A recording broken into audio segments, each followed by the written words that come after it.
അന്നമൂട്ടി കാരുണ്യവർഷം ചൊരിഞ്ഞപ്പോൾ ഉടവാളിന്റെ തിളക്കത്തിൽ പടവെട്ടി കുടമാളൂർ മുതൽ പുറക്കാട് വരെയുള്ള ഭവിച്ചു എന്ന് ചരിത്രം സാക്ഷ്യപ്പെടുത്തുന്നു. അദ്ദേഹം നിർമ്മിച്ച അമ്പലപ്പുഴ ക്ഷേത്രത്തിൽ ചിരപ്രതിഷ്ഠനാകുവാൻ 18 കരതാണ്ടിയെത്തിയ ഭഗവാൻ പാർത്ഥസാരഥിയുടെ ദേശവലത്തിന്റെ അനുസ്മരണ ഘോഷയാത്രയാണ് നൂറുകണക്കിന് ഭക്തജനങ്ങൾ നൽകിയ ഊഷ്മളമായ സ്വീകരണങ്ങൾ ഏറ്റുവാങ്ങിക്കൊണ്ട് ഭക്തി സാന്ദ്രമായ സ്വീകരണങ്ങൾ ഏറ്റുവാങ്ങിക്കൊണ്ട് ഈ രാജപാതയെ പുളകച്ചാർ തണിയിച്ചുകൊണ്ട് ഈ വാഹനത്തിന്റെ തൊട്ടു പിന്നാലെ കടന്നുവരുന്നു.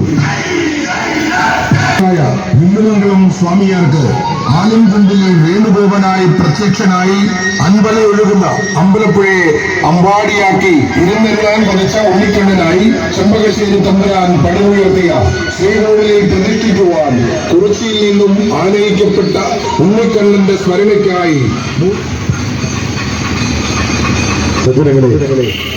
ചെമ്പക്കുളം സമിതിയുടെ ആഗ്രഹിക്കുന്നു. എല്ലാ വർഷവും കടന്നു വരുന്ന ശ്രീകൃഷ്ണ വിഗ്രഹാരാധന ഘോഷയാത്ര ഇത് രാവിലെ 7 മണിക്ക് കരിങ്കുളം പാർത്ഥസാരഥി ക്ഷേത്രത്തിൽ നമ്മൾ സമാരംഭിച്ച് സ്വീകരണ സ്ഥലമായ നീലംപേരൂർ SNDP ശാഖ യോഗ സന്നിധിയിൽ എത്തിച്ചേർന്നിരിക്കുകയാണ്. ഈ ശ്രീകൃഷ്ണ വിഗ്രഹത്തിന്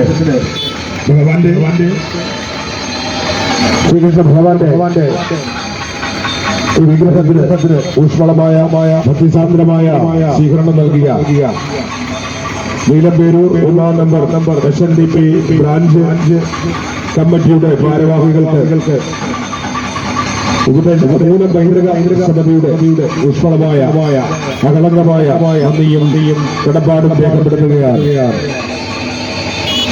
ഈ പ്രദേശവാസികൾക്ക് പാർത്ഥസാരഥിയുടെ ശ്രീകൃഷ്ണ സ്വാമിയുടെ സർവ ഐശ്വര്യങ്ങളും ഉണ്ടാവട്ടെ എന്ന് പ്രാർത്ഥിക്കുന്നു.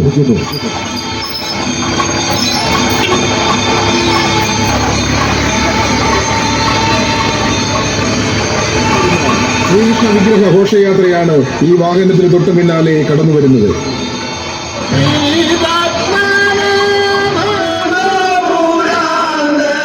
ഭക്തജനങ്ങളെ, ചമ്പക്കുളം മൂലം പൈതൃക സമിതി ആണ്ടുതോറും നടത്തിവരുന്ന ശ്രീകൃഷ്ണ ഭഗവാന്റെ തിരുവിഗ്രഹവും വഹിച്ചുകൊണ്ടുള്ള രഥഘോഷയാത്ര നൂറുകണക്കിന് ഭക്തജനങ്ങൾ നൽകിയ ഊഷ്മളമായ ഭക്തിസാന്ദ്രമായ സ്വീകരണങ്ങൾ ഏറ്റുവാങ്ങിക്കൊണ്ട് ഈ വാഹനത്തിന് തൊട്ടു പിന്നാലെ കടന്നുവരുന്നു.